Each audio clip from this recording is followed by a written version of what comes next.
Ang lihim ng dagat.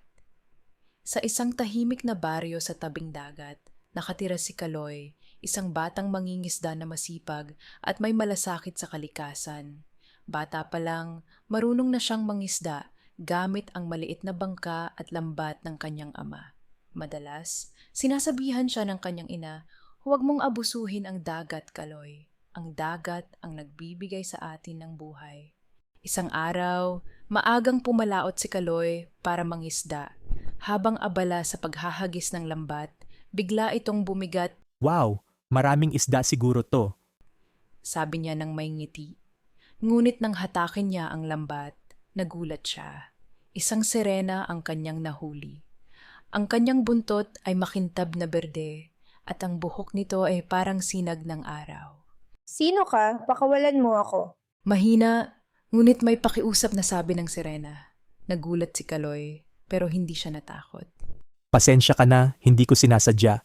Hindi kita sasaktan. Sagot niya. Dahan-dahan niyang tinanggal ang lambat mula sa buntot ng sirena. Ngumiti ang sirena. Pagkatapos tanggalin ni Kaloy ang lambat, Maraming salamat, ako nga pala si Alona. sabi ng sirena. Ang pangalan o salitang Alona ay mula sa salitang alon na sumisimbolo sa dagat at sa kanyang mahiwagang koneksyon dito. Bilang pasasalamat, tandaan mo ito. Ang kabutihan ay laging babalik sa'yo. Sabi ni Alona bago ito lumangoy palayo. Sa malapit na bangka, nandoon si Mang Berto, isang ganid na mangangalakal na madalas nang aabuso sa likas na yaman ng dagat. Nakita niya ang sirena at ang ginawa ni Kaloy. Serena, kayamanan yon. Kung mahuli ko siya, yayaman ako. Bulong niya sa sarili niya. Kinagabihan, bumalik si Mang Berto sa dagat. Naglatag siya ng malalaking lambat at matibay na bitag. Gusto niyang mahuli ang sirena at ibenta ito para kumita ng malaki. Kinabukasan, napansin ni Kaloy ang kakaibang lambat na nakalatag sa dagat. Alam niyang si Mang Berto ang may gawa nito.